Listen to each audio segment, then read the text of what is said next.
നമസ്കാരം. കേരളത്തിലെ തദ്ദേശ സ്വയംഭരണ സ്ഥാപനങ്ങളിലേക്കുള്ള തിരഞ്ഞെടുപ്പിലെ ഫലം വന്നിരിക്കുന്നു. ഇതിൻ്റെ അടിസ്ഥാനത്തിൽ ഇനി എങ്ങനെയാണ് കേരളത്തിൻ്റെ രാഷ്ട്രീയ സമൂഹം ഇതിനെ വിലയിരുത്തുന്നത്? ഏതൊക്കെ രീതിയിലാണ് എന്നതിനെക്കുറിച്ച് ഒരു വിശകലനത്തിന് വേണ്ടി ഇന്ന് തത്വമയി ന്യൂസിന് ഒപ്പമുള്ളത് പ്രമുഖ രാഷ്ട്രീയ നിരീക്ഷകനും അധ്യാപകനുമായ ഫക്രുദ്ദീൻ അലി സാറാണ്. സ്വാഗതം സർ. സർ, തെരഞ്ഞെടുപ്പിൻ്റെ ഫലം വന്നിരിക്കുന്നു. യു.ഡി.എഫിന് ഒരു വലിയ വിജയം. ഇത്തരത്തിൽ അതോടൊപ്പം തന്നെ ഇന്ത്യക്ക് തിരുവനന്തപുരം കോർപ്പറേഷൻ വലിയ ലക്ഷ്യം വച്ചിരുന്ന കോർപ്പറേഷൻ ലഭിച്ചിരിക്കുന്നു. എങ്ങനെ വിലയിരുത്തുന്നു സാർ ഈ ഒരു ഫലത്തെ? യു.ഡി.എഫിൻ്റെ വലിയ വിജയം ഞാൻ പ്രതീക്ഷിച്ചില്ല. കാരണം മലയാളികൾ കഴിഞ്ഞ ഒരു പഞ്ചായത്ത് നിയമസഭാ ഇലക്ഷനോട് കൂടി പോസിറ്റീവ് വോട്ട് എന്ന രീതിയിൽ മാറിയെന്നാണ് ഞാൻ മനസ്സിലാക്കി വെച്ചിരിക്കുന്നത്. അപ്പോൾ തൃശ്ശൂർ സുരേഷ് ഗോപിയുടെ വിജയം, തിരുവനന്തപുരത്ത് രാജീവ് ചന്ദ്രശേഖരൻ്റെ ക്ലോസ് ഫൈറ്റ് എല്ലാം അത് തന്നെയാണ് കാണിച്ചത്. അതിൽ നിന്ന് മാറിയിട്ട്, കാരണം LDFിൻ്റെ കഴിഞ്ഞ ഒരു 5 വർഷത്തെ അല്ലെങ്കിൽ 8 വർഷത്തെ 9 വർഷത്തെ പെർഫോമൻസ് വെച്ച് നോക്കുമ്പോൾ അത്ര മോശം ഗവൺമെൻറ് ഒന്നല്ല. ഇവിടെ ഇഷ്ടംപോലെ ഇൻഫ്രാസ്ട്രക്ചർ ഡെവലപ്മെൻറ്റ് ഉണ്ടായി, അതുപോലെ ഹോസ്പിറ്റലുകളുണ്ടായി, സ്കൂളുകൾ നന്നായി, കേന്ദ്ര ഗവൺമെൻറ് പദ്ധതികൾ ഇവിടെ എടുത്തു ഭരിച്ചാലും സോക്കോൾഡ് 2 ഇടത് വർഷമാണ് ഇവിടെ ഉള്ളത്. ഭരിച്ചു കഴിഞ്ഞാലും പൊതുവെ ഒരു കേന്ദ്ര ഗവൺമെൻറ് പദ്ധതികൾ നടപ്പിലാക്കുന്നതിൽ ബുദ്ധിമുട്ടുണ്ടാവാറുണ്ട്. പക്ഷെ അങ്ങനെ വലിയ ബുദ്ധിമുട്ടില്ലാതെ നടപ്പിലാക്കിയിട്ടുണ്ട്. പിന്നെ വീഞ്ഞം തുറമ്പോൾ അങ്ങനെ വലിയ രീതിയിൽ നിങ്ങൾ നോക്കുന്ന സമയത്ത് റിപ്പോർട്ട് കാർഡ് ഒരുപാട് നല്ല കാര്യങ്ങൾ കാണിക്കാറുണ്ട്. വലിയ വിവാദങ്ങളൊന്നും ഉണ്ടായിട്ടില്ല, ഇൻഫൈറ്റുകൾ ഉണ്ടായിട്ടില്ല. പക്ഷെ ജനം പണ്ടത്തെ മോഡലിൽ തന്നെ തിരിഞ്ഞു വന്ന് വോട്ട് ചെയ്തു. എനിക്ക് തോന്നുന്നു 2 കാര്യങ്ങൾ. ശബരിമല വിഷയം, സ്വർണ്ണം എടുത്തതിൽ ബന്ധപ്പെട്ട വിഷയം, അതൊരു ഇലക്ഷന് റിഫ്ലക്റ്റ് ചെയ്യില്ല എന്ന് ഞാൻ കരുതി, പഞ്ചായത്ത് ഇലക്ഷൻ. പക്ഷെ അത് റിഫ്ലക്റ്റ് ചെയ്തിട്ടുണ്ട്. ഈ മോഹൻലാൽ ഏതോ സിനിമയിൽ പറഞ്ഞ പോലെ എന്തുകൊണ്ടോ അയ്യപ്പൻ ഇഷ്ടമാണ് നാട്ടുകാർക്ക്. അതാണ് ഒരു കാര്യം. അതുപോലെ തന്നെ ഈ പറയുന്ന രാഹുൽ മാങ്കൂട്ടത്തിൽ ഉൾപ്പെടെയുള്ള വിഷയങ്ങളിൽ എനിക്ക് തോന്നുന്നു ജനങ്ങളത് അതിൽ പൊളിറ്റിക്സ് കളിക്കുന്നുണ്ട് ഒരു ഫീൽ വന്നുപോയി. അതുകൊണ്ട് നിങ്ങൾ ഇങ്ങനെ പോയാൽ ശരിയാവില്ല, തിരുത്തേണ്ടതുണ്ട് എന്നുള്ള മെസ്സേജ് കൊടുത്തതായിരിക്കും. അല്ല, ഇവിടെ രാഹുൽ മാങ്കൂട്ടവും ശബരിമല ഫാക്ടറും ഉണ്ട് എന്ന് പറയുമ്പോൾ തന്നെ മറ്റ് ചില വിഷയം അത് മാത്രമല്ലല്ലോ, പല വിവാദങ്ങൾ ഇതുമായി ബന്ധപ്പെട്ട് ഉയർന്നു വരില്ല. ഇടതുപക്ഷത്തിൻ്റെ ഇതിലായാലും അഴിമതിയുടെ കാര്യത്തിലാണെന്നുണ്ടെങ്കിൽ ഇപ്പം സ്വർണ്ണക്കൊള്ളയായാലും അല്ലെങ്കിൽ അതിന് മുന്നേ ഉള്ള ചില വിഷയങ്ങളാണെങ്കിലും ഒക്കെ ഒരു ആരോപണങ്ങൾ സർക്കാരിൻ്റെ ഭാഗത്തുനിന്ന് സർക്കാരിന് നേരെ ഉണ്ടായിട്ടില്ലേ? ആരോപണങ്ങൾ എന്നാ ഇല്ലാതിരുന്നത്?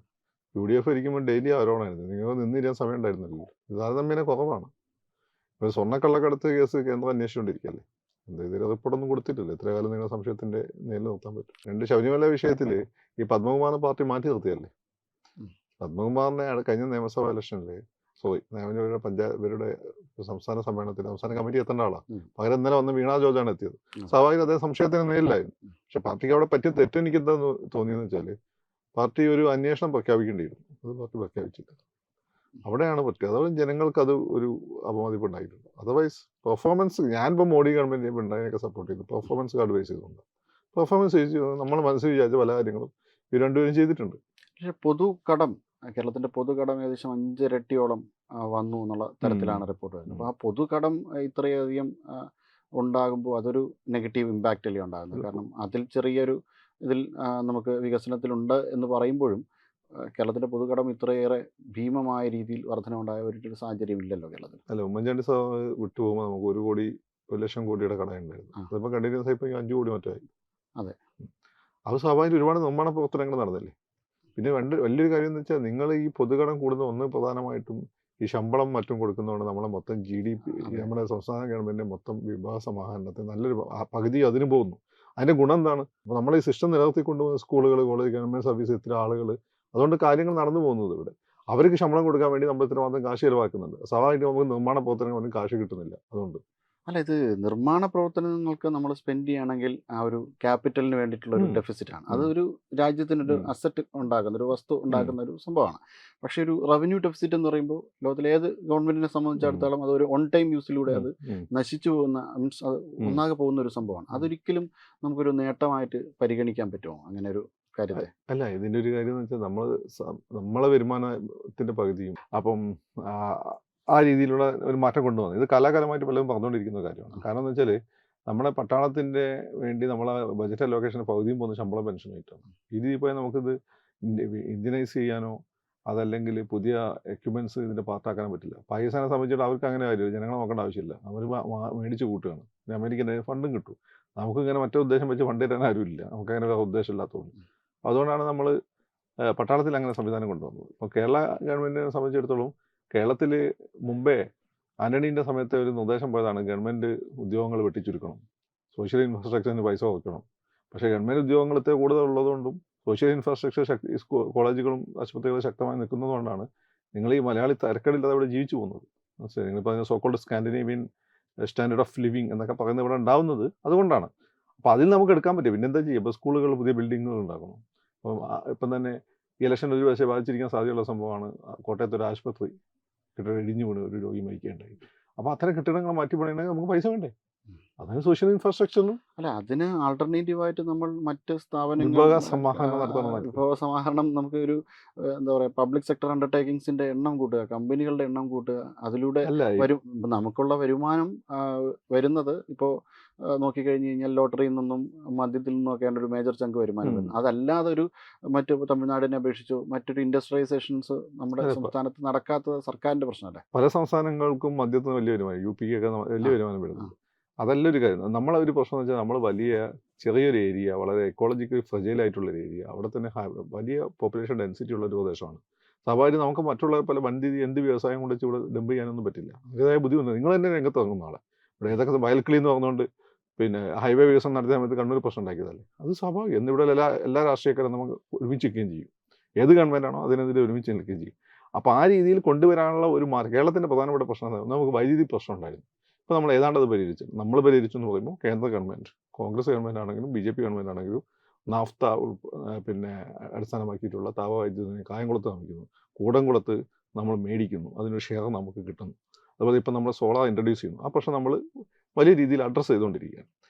വേറൊന്ന് പാരിസ്ഥിതികമായിട്ടുള്ള പ്രശ്നങ്ങളാണ്. അത് നമ്മൾ കൂടുതൽ ശ്രദ്ധിക്കണം എന്നാണ് പ്രകൃതി ദുരന്തങ്ങൾ നമുക്ക് നൽകുന്ന മുന്നറിയിപ്പ്. പിന്നെ നമ്മളെ വലിയ പോപ്പുലേഷൻ ഡെൻസിറ്റിയാണ്. പിന്നെ സ്വാഭാവികമായിട്ടും ഈ കൊടി പിടിക്കുന്ന പരിപാടിയാണ്. അതിൽ കൊടിയുടെ കളർ ചുവപ്പാണെങ്കിൽ അവിടെ ബി ജെ പിൻ്റെ സംഘടനയും കോൺഗ്രസ് ഈ കാര്യത്തിൽ ഒറ്റക്കെട്ടാണ്. പിണറായി വിജയൻ ഇതിനെതിരെ സംസാരിച്ചപ്പോൾ നോക്കൂലിക്കെതിരെ സംസാരിച്ചപ്പം ബി എം എസും AITUC-യും INTUC ഒരുമിച്ചാണ്. അല്ലാതെ ഞങ്ങളുടെ അവകാശം എന്നാകുന്നു. ആലോചിച്ചു, എന്തൊരു കോമഡിയാണ്. അപ്പോൾ അത് പിണറായി വിജയൻ വലിയ രീതിയിൽ അതിനെ കട്ടയിൽ ചെയ്യാനുള്ള ശ്രമം നടത്തിയിട്ടുണ്ട്. ഇന്ത്യ പാർട്ടിനുള്ളിൽ നടത്തിയിട്ടുണ്ട്, പുറത്തും നടത്തിയിട്ടുണ്ട്. അപ്പം പൊതുവേ മലയാളി ഇപ്പം എന്നോട് എനിക്കിൻ്റെ കൈ കാശുണ്ടെങ്കിൽ നിക്ഷേപിക്കാൻ പോകുന്നത് ഞാൻ വല്ല തമിഴ്നാട്ടിലെ ഗുജറാത്ത് പോലെ എപ്പോഴും നിക്ഷേപിക്കുള്ളൂ. കാരണം ഇപ്പോൾ ഈ പ്രശ്നങ്ങൾ ഉണ്ട്. ഈ ഇമേജ് മാറി കിട്ടാൻ കുറച്ച് ടൈം എടുക്കും. അതിനുള്ള ഒരു ശ്രമം 8 വർഷം കൊണ്ട് പിണറായി വിജയൻ നടത്തുന്നുള്ള വലിയ കാര്യമാണ്. അത് കേന്ദ്ര ഗവൺമെൻറ് മനസ്സിലായിട്ടുണ്ട്. ഇവർ ഫണ്ട് തരുന്നില്ല, പ്രശ്നം പറയും, ഇവർ തമ്മിൽ നല്ല ബന്ധമാണ്, കാര്യങ്ങളൊക്കെ നടന്നും പോകുന്നുണ്ട്. അല്ലെങ്കിൽ ഇപ്പോഴത്തെ ഇവിടെ ട്രഷറി കൂട്ടി പോകുകയായിരുന്നു.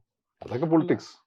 അല്ല, പക്ഷേ പല ചെറിയ ന്യായങ്ങളൊക്കെ പറഞ്ഞപ്പോൾ PM ശ്രീയുടെ കാര്യത്തിലായാലും അവർ ചില ന്യായങ്ങളൊക്കെ പറഞ്ഞ് ഫണ്ടുകൾ പോകുന്നു. ഇതിപ്പോൾ അതേമാതിരി തന്നെ ഇവിടെ തിരുവനന്തപുരം കോർപ്പറേഷനെ സംബന്ധിച്ചിടത്തോളം സെൻട്രൽ ഗവൺമെൻറ്റിൻ്റെ ഫണ്ടുകൾ ഉള്ള മിസ്മാനേജ്മെൻറ്റ് വലിയ രീതിയിൽ BJP ഒരു പ്രചരണായുധമായിട്ട് തിരുവനന്തപുരത്ത് തന്നെ ഉയർത്തിയിട്ടുണ്ട്. ഇപ്പോൾ തെരുവുനായ വിഷയത്തിൻ്റെ കാര്യത്തിലായാലും അല്ലെങ്കിൽ നമ്മൾ മറ്റ് കേന്ദ്ര പദ്ധതികളുടെ കാര്യത്തിലായാലും ആ ഫണ്ടുകളൊന്നും കൃത്യമായി വിനിയോഗിക്കപ്പെട്ടിട്ടില്ല എന്നാണ് RT രേഖകൾ സഹിതമാണ് അവർ പുറത്തു. ഫണ്ടുകൾ ഇപ്പോൾ ഉദാഹരണമായിട്ട് സ്മാർട്ട് സിറ്റി ആയിട്ട് ബന്ധപ്പെട്ട ഫണ്ടുകൾ വിനിയോഗിക്കാൻ ടൈം എടുത്തിട്ടുണ്ട്.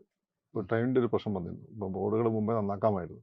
പക്ഷേ ആ പ്രശ്നം പതുക്കെ പരിഹരിച്ചുകൊണ്ടിരിക്കുക. അതുകൊണ്ടല്ലേ PNC പോലുള്ള പദ്ധതി മുഖ്യമന്ത്രി പ്രത്യേക ഇനീഷ്യേറ്റീവ് എടുത്തത്. പിന്നെ ഇവിടെയുള്ള സോക്കോൾഡ് സെക്കുലർ വോയിസസ് ഇറങ്ങിക്കഴിഞ്ഞാൽ എന്ത് ചെയ്യാൻ പറ്റും? അവരുടെ LDF-ൻ്റെ UDF-ൻ്റെ വോട്ട് സെക്കുലർ വോട്ടുകളാണ്, സോക്കോൾഡ് സെക്കുലർ വോട്ടുകളാണ്. അവരിറങ്ങിക്കഴിഞ്ഞാൽ അവർക്ക് ഒരു പരിധി കൂടുതൽ ഒരു രാഷ്ട്രീയ പാർട്ടിക്കും അത് കൗണ്ടർ ചെയ്യാൻ പാടാണ്.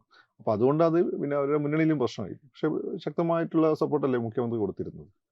അപ്പം മുഖ്യമന്ത്രി ശക്തിപ്പെട്ട് കഴിഞ്ഞാൽ അത്ര കൂടുതൽ കേന്ദ്രമായിട്ടുള്ള ബന്ധം മെച്ചപ്പെടും എന്നുള്ളതാണ്. ഇനിയിപ്പം UDF ആണ് വരുന്നതെങ്കിൽ ആ രീതിയിൽ കേന്ദ്രമായിട്ട് നല്ല ബന്ധം ഉണ്ടാക്കണം നോക്കിക്കഴിഞ്ഞാൽ ഇടതുപക്ഷം സമ്മതിക്കും. ഇല്ല, ഇടതുപക്ഷത്തിന് തെരുവുകൾ സംഭിപ്പിക്കാൻ പറ്റും. ഭാഗ്യത്തിന് UDF-ന് അതിനുള്ള ശേഷിയില്ല. BJP-ക്കാണ് അപ്പോൾ അതിൽ താല്പര്യമില്ല. നല്ല കാര്യമാണ്. വെറുതെ നമ്മുടെ വണ്ടിയിൽ ബ്ലോക്കായി കിടക്കണ്ട. ഓക്കെ, ഇപ്പോൾ UDF-നൊരു വലിയ വിജയമുണ്ടായി. പക്ഷേ അടുത്ത് ഇനി വരുന്ന നിയമസഭാ തിരഞ്ഞെടുപ്പാണ്. അതിൽ കുറച്ചും കൂടെ സംഘടനാ ശേഷിയും മറ്റു കാര്യങ്ങളും UDF-ൻ്റെ കുറച്ചും കൂടെ ഒരു നല്ല ശ്രമങ്ങളും ആവശ്യമാണ്. അതോടൊപ്പം ചേർത്ത് പറയേണ്ട ഒരു പ്രശ്നം, UDF-നെ ബാധിച്ചിരിക്കുന്നൊരു വലിയ പ്രശ്നം ഇപ്പോൾ ജമാഅത്തെ ഇസ്ലാമിയുടെ ഒരു പിന്തുണ അവർക്കുണ്ട്. അവർ തന്നെ അവരിൽ ഇടയിൽപ്പെട്ട ആൾക്കാർക്ക് തന്നെ അത് എത്രത്തോളം ഡൈജസ്റ്റ് ആവുന്നതെന്ന് അറിയില്ല. മുസ്ലിം ലീഗിന് ഒരു വലിയ ജമാഅത്തെ ഇസ്ലാമിയുടെ ആയാലും SDP-യുടെ ആയാലും ഒരു വലിയ പിടിയിലാണ്. ഇത് അടുത്ത് വരുന്ന തെരഞ്ഞെടുപ്പുകളോ ഇതെങ്ങനെയാണ് യു ഡി എഫിനെ മുന്നോട്ട് പോകുമ്പോൾ ബാധിക്കുന്നത്? അത് ഒരു ചോദ്യമാണ്. ഇപ്പം ജമാഅത്തെ ഇസ്ലാമി തലമേ ചെറിയ സംഘടനയാണ്, പക്ഷേ അതിൻ്റെ ഒരു ഐഡിയോളജിക്കൽ ഇമ്പാക്റ്റ് വളരെ ശക്തമാണ്. പിന്നെ ജമാഅത്തെ ഇസ്ലാമി മുന്നോട്ട് വെക്കുന്നതും അല്ലെങ്കിൽ ഈ പറയുന്ന തീവ്രവാദ സ്വഭാവമുള്ള മുജാഹിദ് ഗ്രൂപ്പുകൾ മുന്നോട്ട് വെക്കുന്നതുമായിട്ടുള്ള ഒരു ഇസ്ലാമിസ്റ്റ് പൊളിറ്റിക്സ് തന്നെ ഒരു ഇമ്പീരിയലിസത്തിൻ്റെ പൊളിറ്റിക്സുമാണ്. അത് വളരെ എളുപ്പം ഹിന്ദു കമ്മ്യൂണിറ്റിയിൽ തെറ്റിദ്ധാരണ ഉണ്ടാക്കാൻ പറ്റും. ഇപ്പോൾ ഈ രീതി യു ഡി എഫ് 2 തവണ പുറത്തിരിക്കാനൊരു പ്രധാനപ്പെട്ട ഒരു കാരണം എന്ന് വെച്ചാൽ 5-ാം മന്ത്രി വിവാദമായിരുന്നു. 5-ാം മന്ത്രി വിവാദം വളരെ ഏറ്റവും സെക്കുലറായിട്ട് പിന്നെ കാര്യങ്ങൾ പ്രതികരിക്കുന്ന ഒരു സമുദായ സംഘടന NSS. സുമാനസ് അതിശക്തമായിട്ടാണ് ആ വിഷയത്തിൽ പ്രതികരിക്കുന്നത്. കാരണം ഇവിടെ ഒരു കമ്മ്യൂണൽ ബാലൻസ് ഉണ്ട്. നിങ്ങൾക്ക് ഇവിടെ ആൾ കൂടിയെന്ന് അതിനെ ബാലൻസ് തെറ്റിക്കാൻ പറ്റും. ബാലൻസ് തെറ്റിയാൽ നിങ്ങൾ ഒറ്റപ്പെട്ടു പോകും. അതിൻ്റെ വില യു ഡി എഫ് കൊടുക്കേണ്ടി വന്നിട്ടുണ്ട്. അപ്പോൾ ഈ ഇലക്ഷൻ്റെ പുറത്തങ്ങ് കയറി അർമാദിച്ചു കഴിഞ്ഞാൽ സ്വാഭാവികമായിട്ടും അതിൻ്റെ റിപ്പക്കേഷൻ അപ്പുറത്തെ സൈഡിലുണ്ടാവും. കാരണം ഇവിടെ മൈനോറിറ്റീസ് മാത്രമേ, അല്ല മുസ്ലിം മൈനോറിറ്റി മാത്രം വിചാരിച്ചാൽ അധികാരത്തിന് കൊണ്ടുവരാൻ പറ്റില്ല. മറ്റുള്ളവർ കൂടി വിചാരിക്കണം, കോപ്പറേറ്റ് ചെയ്യണം. ആ ഒരു കമ്മ്യൂണൽ ഇക്വേഷൻ, സാമുദായികമായിട്ടുള്ള ഇക്വേഷൻ, അത് ആ പോസിറ്റീവായി വർക്ക് ചെയ്താലേ നടക്കുള്ളൂ. അതിനി ഇവരുടെ പ്രസ്താവനകളും മത്സരവും ഒക്കെ പോലെ അതനുസരിച്ചിട്ടുണ്ടാവും. അല്ലെങ്കിൽ ഈ റിസൾട്ട് റിപ്പീറ്റ് ചെയ്യപ്പെടണമെന്നില്ല. കാരണം 2010 പഞ്ചായത്ത് ഇലക്ഷൻ്റെ റിസൾട്ട് പിന്നെ അടുത്ത നിയമസഭ ഇലക്ഷന് വന്നിട്ടില്ല, 2011 വന്നിട്ടില്ല. അതുപോലെ 2015 പഞ്ചായത്ത് ഇലക്ഷൻ്റെ റിസൾട്ട് 2016 ആ രീതിയല്ല റിഫ്ലക്ട് ചെയ്ത് LDF തൂത്തുവാരിയതാണ്. അപ്പം ഇനി അങ്ങോട്ടുള്ള ദിവസങ്ങൾ നിർണായകമാണ്. ഇപ്പോൾ ഒരു തിരഞ്ഞെടുപ്പിൻ്റെ പശ്ചാത്തലത്തിൽ BJPക്ക് ഒരു വലിയ മേൽക്കൈ, അതായത് പ്രത്യേകിച്ചും തിരുവനന്തപുരം കോർപ്പറേഷനെ സംബന്ധിച്ചിടത്തോളം ഇങ്ങനൊരു വിജയം പ്രതീക്ഷിക്കുന്നു. തിരുവനന്തപുരത്തൊരു വലിയ മാറ്റം ഉണ്ടാകുന്നു ഇത്തരത്തിൽ. തിരുവനന്തപുരത്ത് ഒരു മാറ്റം ഞാനിപ്പോഴല്ല പ്രതീക്ഷ. കഴിഞ്ഞ പഞ്ചായത്ത് ഇലക്ഷൻ 2019 18 പഞ്ചായത്ത് ഇലക്ഷനിലാണ് അത് പ്രതീക്ഷിച്ചിട്ടുണ്ടായിരുന്നത്. കാരണം അന്ന് BJP ഇതിൽ നല്ല പ്രവർത്തനം BJP നടത്തിയിരുന്നു ഗ്രാസ് റൂട്ട് ലെവലിൽ. പക്ഷെ അന്ന് സംഭവിച്ച തിരുവനന്തപുരം വികസന മുന്നണി എന്ന സാധനം വന്ന് കുറേ വോട്ട് പിടിച്ചുകൊണ്ടുപോയി. അതുകൊണ്ടാണ് BJP അന്ന് ടാർഗറ്റ് ചെയ്ത പല സ്ഥലങ്ങളിലും അവർക്ക് ജയിക്കാൻ പറ്റാതെ പോയത്. പിന്നെ കോവിഡിൻ്റെ സമയത്ത് ഗവൺമെൻറ് അനുകൂലമായിരുന്ന പോസിറ്റീവ് ഇമ്പാക്റ്റ് ഉണ്ടായിരുന്നു. ഈ സമയത്ത് സത്യത്തിൽ ഞാൻ എന്നെ മെനയാന്നും പറഞ്ഞത്, ആദ്യം ഇലക്ഷൻ്റെ മുമ്പേ എനിക്ക് തോന്നിയത് പ്രധാന ശക്തിപ്പെടുന്ന BJP നല്ല പഠനം കാഴ്ചവെക്കും, നെക്കന്നെ കൈയൊന്നും പറയാൻ പറ്റില്ല എന്നുള്ളത്. അതുകൊണ്ട് ഞാൻ കഴിഞ്ഞ ദിവസം നമ്മൾ സുരേഷ് എന്നെ വിളിച്ചു ചോദിച്ചത് എന്താണ് തിരുവനന്തപുരം നിങ്ങളെ പഞ്ചായത്ത് കിട്ടും, തിരുവനന്തപുരം സിറ്റി കോർപ്പറേഷൻ കിട്ടാൻ പാടില്ല. സുരേഷിനോടൊന്നല്ല, നമ്മൾ 45 തൊട്ട് 50 വരെ 55 അങ്ങനെ കണക്ക് വന്നു ഇതിൽ വരും. ഇപ്പം പിന്നെ നമ്മൾ സീറ്റ് പിടിക്കുന്നു, അത് വന്നാൽ നല്ലത്, ശരി. എനിക്ക് ഞാനതിൽ കോൺഫിഡൻ്റ് അല്ലെന്ന് തോന്നുന്നു. അപ്പോൾ സുരേഷ് കൃത്യമായ പ്ലാനിങ് ഉണ്ടായിരുന്നു, രാജീവും സുരേഷും കൃത്യമായ പ്ലാനിങ് ഉണ്ടായിരുന്നു. അത് മുമ്പ് ഞാൻ പലപ്പോഴും പറഞ്ഞു രാജീവ് വളരെ നിശബ്ദമായി പണിയെടുക്കുന്നുണ്ട് എന്നുള്ളത്. സുരേഷ് ആ പ്ലാനിങ് എന്നോട് അത് വർക്കൗട്ടായി എന്നാണ് ഇപ്പോൾ റിസൾട്ട് കാണുന്നത്. പക്ഷേ രാഷ്ട്രീയത്തിൽ എപ്പോഴും നിങ്ങൾ രാഷ്ട്രീയത്തിനും യുദ്ധത്തിലും എപ്പോഴും വഞ്ചകന്മാർക്കും ചതിയന്മാർക്കും റോളുണ്ട്. ഒരു റിസൾട്ട് വരും, ഫൈനൽ ചിരി അവരുടേതായിരിക്കും. അത് നിങ്ങൾ പല വിഷയങ്ങൾ എടുത്തു നോക്കിയാൽ മതി. അന്ന് കേരളത്തിലെ BJP ആ ഒരു ഘടകത്തെ മറികടക്കാനുള്ള ഇന്റേണൽ ആയിട്ടുള്ള ശക്തി നേടിയെന്നാണ് തിരുവനന്തപുരത്തെ വിജയം എനിക്ക് തോന്നുന്നത്. തീർച്ചയായിട്ടും. അതോടൊപ്പം ഇത് ഇപ്പോൾ വികസന രേഖ BJP അധികാരത്തിലെത്തി കഴിഞ്ഞ് കഴിഞ്ഞാൽ അടുത്ത 45 ദിവസത്തിനകം പ്രധാനമന്ത്രി തന്നെ നേരിട്ട് വന്ന് അടുത്ത 5 വർഷത്തിൻ്റെ വികസന രേഖ പ്രഖ്യാപിക്കുമെന്ന് പറഞ്ഞു കഴിഞ്ഞാൽ മുമ്പെങ്ങും ഇല്ലാത്ത രീതിയിൽ പൗരപ്രമുഖരെ വിളിച്ച് ഒരു ഫങ്ഷണൽ പൊളിറ്റിക്സിൻ്റെ യഥാർത്ഥ രൂപത്തിൽ അവരോട് ചർച്ച ചെയ്ത് കൊണ്ട് തീരുമാനമെടുത്തിരിക്കുകയാണ്. അപ്പോൾ ഇതിൻ്റെ ഇത് എങ്ങനെയാണ് അത്തരമൊരു കാഴ്ചപ്പാടിന് സർവേ? ഓൾ ഇന്ത്യ തലത്തിൽ BJP ഇത് ആം ആദ്മി പാർട്ടി മുന്നോട്ട് വെച്ച രാഷ്ട്രീയമാണ്.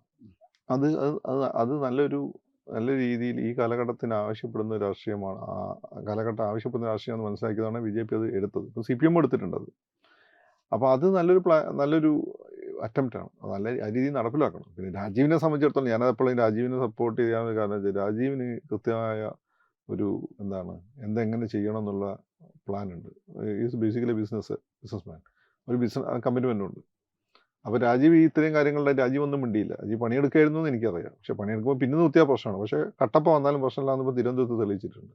തൃശ്ശൂർ റിപ്പീറ്റ് ചെയ്യാൻ പറ്റില്ല എന്നുള്ള വേറൊരു കാര്യം തിരുവനന്തപുരത്ത് തെളിയിക്കുകയും ചെയ്തു. അപ്പോൾ അത് നല്ല കാര്യമാണ്. ഇനി ഇപ്പോൾ പ്രമുഖരെ വിളിക്കണ്ട, പൗരന്മാരെ വിളിച്ചാൽ മതി. അങ്ങനെ പ്രമുഖരൊന്നും പൗരന്മാരെ ഇതിൻ്റെ ഇടയിൽ പറഞ്ഞു അല്ല, പൊതുവേ നമ്മളെ സംഭവമാണ്. നമ്മൾ പലപ്പോഴും രാജീവിനെ അറിയാം. രാജീവ് ബാംഗ്ലൂർ എങ്ങനെ വർക്ക് ചെയ്തെന്ന് അറിയാം. അവിടെ യാതൊരു തരത്തിലുള്ള പ്രതിഫലവും പ്രതീക്ഷിക്കാതെ സോഷ്യൽ വർക്ക് ചെയ്യുന്ന ഒരുപാട് ആളുകളുണ്ട്. രാജീവ് അവിടെ നിലം നികത്തുന്നതിനെതിരെ, അവിടെയുള്ള കുളങ്ങൾ ജലാശയങ്ങൾ നികത്തുന്നതിനെതിരെയൊക്കെ അവിടെ ഫ്ലഡ് വന്നിരുന്നില്ല.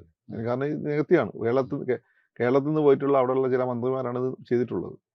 അതിന് പിന്നിൽ അവരായിരുന്നു. രാജീവ് ഈ മാഫിയക്കെതിരെ ശക്തമായിട്ട് ജോർജ് ആരെ പേര് പറയുന്നില്ല. ഇതാണ് രാജീവ് ഈ മാഫിയക്കെതിരെ ശക്തമായി പോരാടിയിട്ടുണ്ട് രാജ്യസഭയിലേക്ക് മുമ്പ്. അത് ഇവിടെ റിപ്പോർട്ട് ചെയ്തത് because Rajiv is from BJP.